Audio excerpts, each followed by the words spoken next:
Hello dear students, today we are going to start sexual reproduction in human beings, in which we will be focusing on human male reproductive system.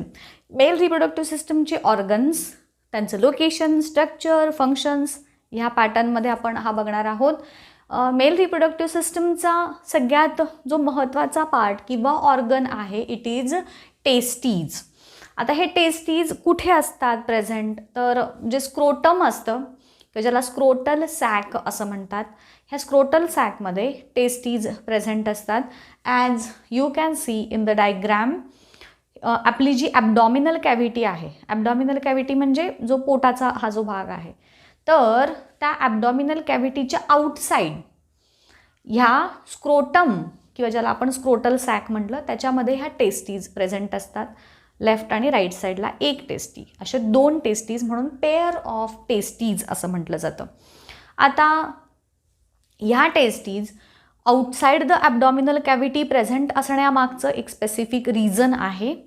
ते म्हणजे आपलं normal body temperature जेवढं असतं, किती असतं रे, साधारण 38 degree Celsius, बरोबर. तर त्याच्यापेक्षाही एक 2 degree Celsius less temperature is required for their functioning. त्याचं मेन फंक्शन काय आहे टेस्टीजचं, तर sperm production.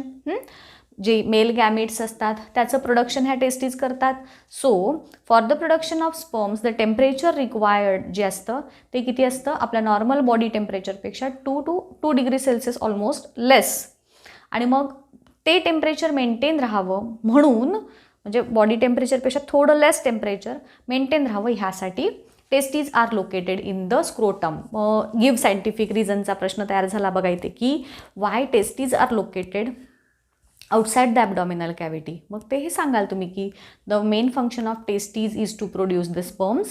For the production of sperms, the temperature which is required is 2 to 3 degrees Celsius less than the normal body temperature, and to maintain this temperature, testes are located in the scrotum. So पहिला part, जसा main जो महत्त्वाचा जो part आहे reproductive सिस्टमचा, it is a pair of testes. हे plural आहे, single TESTIS, आणि हे प्लुरल कुठं असतं ह्याचं लोकेशन सांगाल, तर इन स्क्रोटम आउटसाइड ॲबडॉमिनल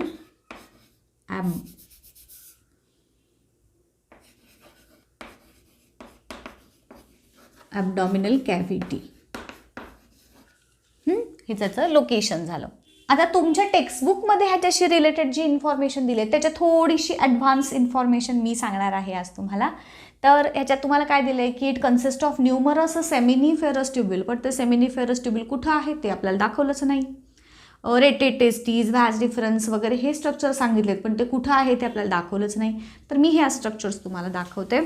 ह्याच्यात जर तुम्ही पहिल्यांदा जसं मी त्या डायग्राममध्ये दाखवलं, स्क्रोटम तुम्हाला कळालं कुठं आहे, तर त्या टेस्टीज, त्या स्क्रोटमच्या आतमध्ये टेस्टीज आहेत. टेस्टीजचा जर तुम्ही असा उभा सेक्शन, ज्याला आपण लॉन्जिट्युडिनल सेक्शन म्हणतो, तसा घेतलात तर तुम्हाला ह्या पद्धतीनं दिसेल. आता हे पूर्ण ओव्हल शेप आहे आणि ह्याच्या आतमध्ये हे जे असे स्ट्रक्चर्स दिसतात, ह्याच्या आतमध्ये परत हे कॉइल्ड असे स्ट्रक्चर्स आहेत. तर हे सगळे म्हणजे कोण आहेत, सेमिनिफेरस ट्युब्यूल्स, ट्युब्युलर स्ट्रक्चर आहेत. त्याचं नाव आहे सेमिनिफेरस ट्युब्यूल्स. आणि ह्या सेमिनिफेरस ट्युब्यूलचं फंक्शन आहे की स्पर्म प्रोडक्शन करतात. तर ह्याच्या आतमध्ये ह्या सेमिनिफेरस ट्युब्यूलला परत तुम्ही जर झूम करून बघितलं तर त्याच्यामध्ये जर्मिनल इपिथेलियल टिश्यूज दिसतील किंवा सेल्स दिसतील. मग त्या सेल्समध्ये मिओसिस होतं. मी नाही का म्हटलं तुम्हाला की आपल्या बॉडीमध्ये 2 प्रकारच्या सेल्स, एक म्हणजे सोमॅटिक आणि दुसऱ्या जर्म सेल्स. तर मग ह्या ज्या जर्मिनल इपिथेलियम म्हणजे ह्या ज्या जर्म सेल्स आहेत त्यांच्यामध्ये मिओसिस होतं आणि मग त्याच्यातून स्पर्म प्रोडक्शन होतं. सेमिनिफेरस ट्युब्यूलच्या इनर लायनिंगमध्ये जर्म सेल्स आहेत, दॅट इज जर्मिनल इपिथेलियम असा एक लेअर आहे, त्यांच्यामध्ये मिओसिस झालं आणि मग त्याच्यापासून स्पर्म प्रोड्यूस झाले इनसाइड द टेस्टीज. आता हे जे प्रोड्यूस झालेले स्पर्म्स आहेत ते इमॅच्युअर फॉर्ममध्ये आहेत. मग तिथून त्या सेमिनिफेरस ट्युब्यूल्समधून ते कुठे येणार, तर तो एक कॉमन पार्ट जो दिसतोय तुम्हाला, त्याला म्हटलं रेटेटेस्टीज. आता हे जे स्ट्रक्चर मी तुम्हाला दाखवलं आहे ना, तर त्याच्यामधला जो पार्ट आहे जिथे हे सगळे सेमिनिफेरस ट्युब्यूल एकत्र आले, तर त्याला म्हणायचं रेटेटेस्टीज. त्या रेटेटेस्टीजमध्ये आलं. तिथून पुढे मग व्हॅस इफरन्स हा एक डक्ट येतो. दोन प्रकार आहेत, व्हॅस डिफरन्स, व्हॅस इफरन्स, किंवा त्यालाच व्हॅसा डिफरन्शिया, व्हॅसा इफरन्शिया असं पण म्हटलं आहे, किंवा त्या व्हॅस इफरन्सलाच एफरंट डक्ट असं पण म्हटलं आहे. कुठलंही एक नाव यूज करा, आयदर व्हॅस इफरन्स, व्हॅसा इफरन्शिया और इफरंट डक्ट. तर पहिल्यांदा आता हे तयार झाले कुठं, हे जे स्पर्म्स आहेत हे तयार झाले इन द टेस्टीज किंवा त्या seminiferous ट्युब्यूलमध्ये.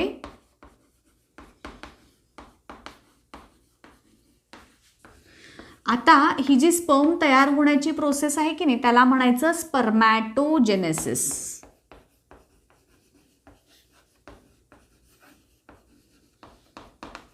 The process of formation of sperms, त्याला म्हटलं स्पर्मॅटोजेनेसिस.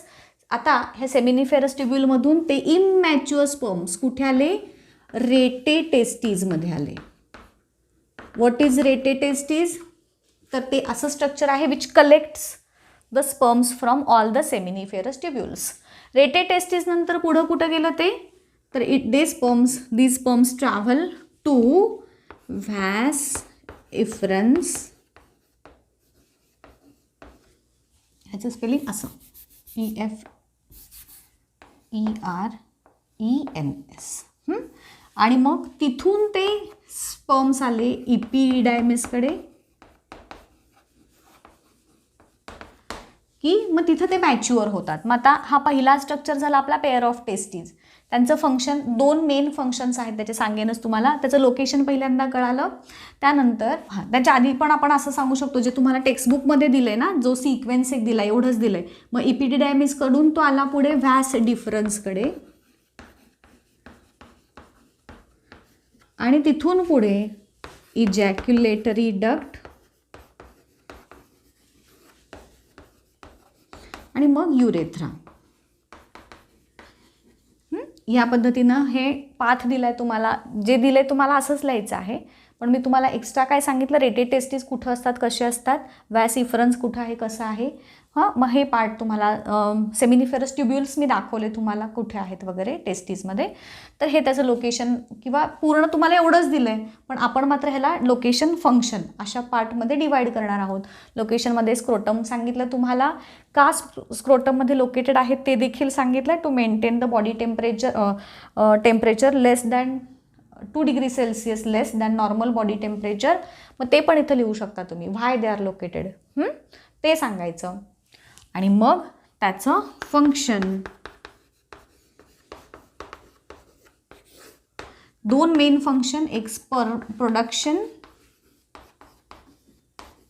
आणि दुसरं म्हणजे जो मेल हॉर्मोन असतो, ज्याला आपण टेस्टोस्टेरॉन किंवा टेस्टेस्टेरॉन दोन्ही पण म्हटलं जातं. तर त्या टेस्टोस्टेरॉन हॉर्मोनचं प्रोडक्शन, जे प्युबर्टीच्या एजमध्ये, म्हणजे आता तुम्ही ज्या एजमध्ये आहात ह्या एजमध्ये तुमच्या बॉडीमध्ये जे सर्टन चेंजेस होतात, तुमचे रिप्रोडक्टिव्ह ऑर्गन्स डेव्हलप होतील, मुस्टॅच येतं, आवाज तुमचा वेगळा होतो वगैरे, तर हे सगळे चेंजेस जे होतात, these are due to the hormone secreted by the testes, ज्याला म्हटलं टेस्टोस्टेरॉन. तर हा पहिला पार्ट झाला आपल्या मेल रिप्रोडक्टिव्ह सिस्टमचा, पेअर ऑफ टेस्टीज. आता दुसरा पार्ट, इपिडिडायमिस. इपिडिडायमिस हे काय आहे, मग अशी जसं तुम्हाला त्या डायग्राममध्ये दाखवलं होतं, टेस्टीजचा जो पार्ट आहे त्याच्यावरचं जे कॉइल्ड स्ट्रक्चर आहे त्याला म्हणायचं इपिडिडायमिस. ह्याची लेंथ साधारण 6 मीटर एवढी असते. आणि ह्याचं फंक्शन जसं तुम्हाला मगाशी सांगितलं मी, की स्पर्म्स टेस्टीजमध्ये मॅच्युअर होत नाहीत, तिथे ते इमॅच्युअर फॉर्ममध्ये असतात. जेव्हा ते इपिडिडायमिसमध्ये येतील तिथं त्यांची मॅच्युरेशनची प्रोसेस कंप्लीट होते. मग तुम्ही इथे इपिडिडायमिसमध्ये काय सांगणार, की it is a long coiled tube which is 6 metre long असं सांगाल. आणि the sperms mature here in the epididymis, एवढं सांगितलं तरी बास आहे. त्यानंतरचं पुढचं स्ट्रक्चर आहे व्हॅस डिफरन्स, किंवा ह्यालाच व्हॅसा डिफरन्शिया असं पण म्हणतात, किंवा डिफरंट डक्ट. याचं फंक्शन फक्त एवढंच, की it is a tubular structure. आपण डायग्रॅम काढले, मी तुम्हाला मेल रिप्रोडक्टिव्ह सिस्टमची डायग्रॅम इझी पद्धतीनं कशी काढायची ते शिकवलेलं आहे एका व्हिडिओमध्ये. त्याची लिंक देते डिस्क्रिप्शनमध्ये, बघून घ्या बघितला नसेल तर. आणि मग ह्याचं हा काय आहे तर जस्ट एक ट्यूब लाईक स्ट्रक्चर आहे. इथे आपण ह्या टेस्टीज दाखवल्यात राईट. त्याच्यावरती हा इपिडिडॅमिस दाखवला आहे आणि इथून हा जो इपिडिडॅमिसपासून जी ट्युब्युलर स्ट्रक्चर डेव्हलप होतं की जे पुढे घेऊन जातं त्या स्पर्म्स जे आहेत तिथून इथं खाली ह्या युरेथ्रा आहे ना, तर ह्या युरेथ्रापर्यंत घेऊन जाणारं जे ट्युब्युलर स्ट्रक्चर आहे ते म्हणजे व्यास डिफरन्स. तर तेवढंच सांगायचं इथे की it is a tubular structure which is meant for transfer of sperms from epididymis to the ejaculatory duct. Transfer sperms, it is a tubular structure that transfers sperms from epididymis to ejaculatory duct. एवढं म्हणलं तरी बास आहे. चौथा, seminal vesicles, plural आहे म्हणजे 2 असतात seminal vesicles. आपण reproductive सिस्टमच्या डायग्राममध्ये इकडं एक म्हणजे हा जो मधला पेनिसचा पार्ट दाखवला त्याच्या इकडे असे 2 सेमिनल व्हेसिकल्स दाखवलेत. मग ह्याचं फंक्शन काय आहे तर सेमिनल फ्लुइड सिक्रीट करतात ते, एवढंच सांगायचं आहे. It secretes, they secrete seminal fluid. बस. लोकेशनमध्ये सांगू शकतो की on either side of the urinary bladder. मध्ये युरिनरी ब्लॅडर आहे, इकडे एक सेमिनल व्हेसिकल, इकडे एक सेमिनल. तो त्याचं लोकेशन सांगितलं on either side of urinary bladder. Function सांगितलं टू सिक्रीट सेमिनल फ्लुइड. बस झालं. त्यानंतर नेक्स्ट आहे प्रोस्टेट ग्लँड. एकच आहे प्रोस्टेट ग्लँड, ही एकच आहे. कुठं आहे रे तर जो मध्ये युरिनरी ब्लॅडरचा पार्ट दाखवला त्याच्या खालच्या बाजूला ही प्रोस्टेट ग्लँड आपली दाखवली, एकच अशी गोलाकार. तर ह्या प्रोस्टेट ग्लँडचं फंक्शन आहे टू सिक्रीट प्रोस्टॅटिक फ्लुइड. मग ह्याचं लोकेशनमध्ये काय सांगणार, located just below the bladder आणि function to secrete prostatic fluid. हे सेमिनल प्रोस्टॅटिक फ्लुइड हे सगळं मिळून पुढे सिमेन तयार होणार आहे, सांगते मी तुम्हाला तो पार्ट पुढे. त्यानंतर नेक्स्ट आहे काउपर्स ग्लँड.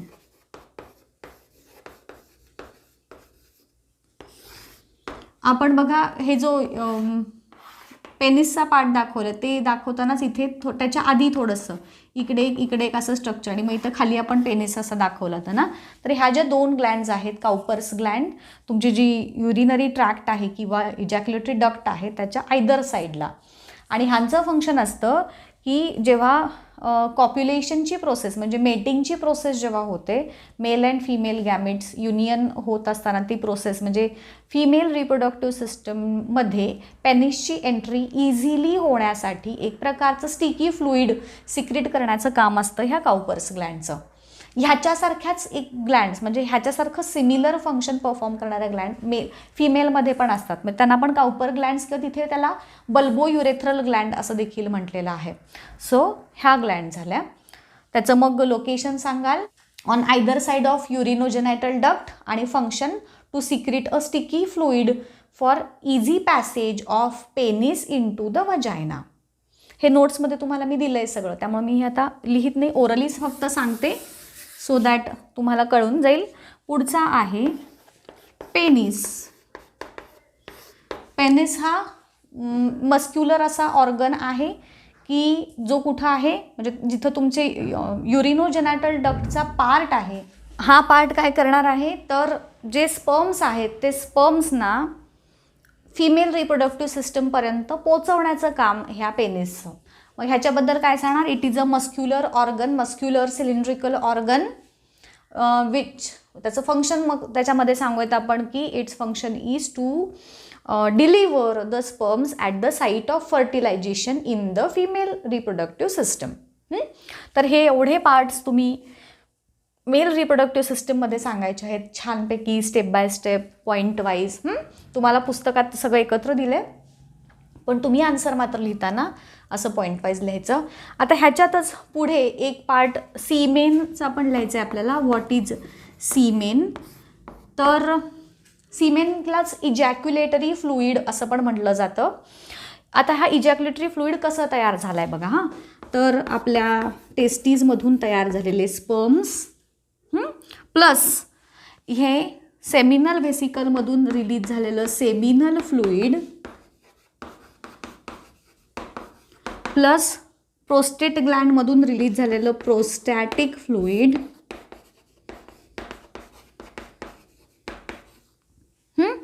हे सगळे मिळून आणि काही अमाऊंट ऑफ वॉटर, काही अमाऊंट ऑफ सुक्रोज, शुगर असते थोड्याफार प्रमाणात, तर हे सगळं मिळून हे सीमेन बनलं आहे, ज्यालाच आपण इजॅक्युलेटरी फ्लुइड असं म्हणतो. या सीमेनमध्ये at a time almost 400 million एवढे स्पर्म्स असतात की जे फिमेल रिप्रोडक्टिव्ह सिस्टममध्ये रिलीज केले जातील. ऑल्सो एक पॉईंट अजून राहिला की हा जो पेनिस आहे, हा पेनिस मेलमध्ये त्याचं स्पेसिफिक असं फंक्शन आहे की तो युरिन पण रिलीज करतो आणि रिप्रोडक्टिव्ह सिस्टममध्ये पण ह्याचा महत्त्वाचा पार्ट आहे.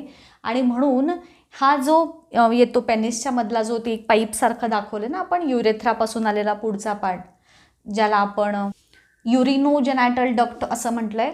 का म्हटलं urinogenital duct? Because it passes urine as well as जेनायटलमध्ये, म्हणजे हे जे सीमेन आहे ते देखील पास करतं. म्हणून तो जो पार्टमध्ये दाखवला आहे पेनिसच्या आतमध्ये, तर त्याला म्हटलं युरिनोजेनायटल डक्ट. सो एवढा पार्ट तुम्ही लिहिणार आहात जेव्हा तुम्हाला मेल रिप्रोडक्टिव्ह सिस्टमबद्दल माहिती विचारली जाईल 5 मार्कांसाठी. अलॉंग विथ डायग्रॅम तुम्हाला हे सगळे पॉईंट्स एक्सप्लेन करायचे आहेत. सो होपफुली तुम्हाला ही व्यवस्थित कळाली असेल. कसा वाटला मला व्हिडिओ नक्की कळवा. इथेच थांबूयात. नेक्स्ट लेक्चरमध्ये फिमेल रिप्रोडक्टिव्ह सिस्टम आणि तिचे पार्ट्स काय आहेत ते बघूयात. Till then goodbye. Thank you.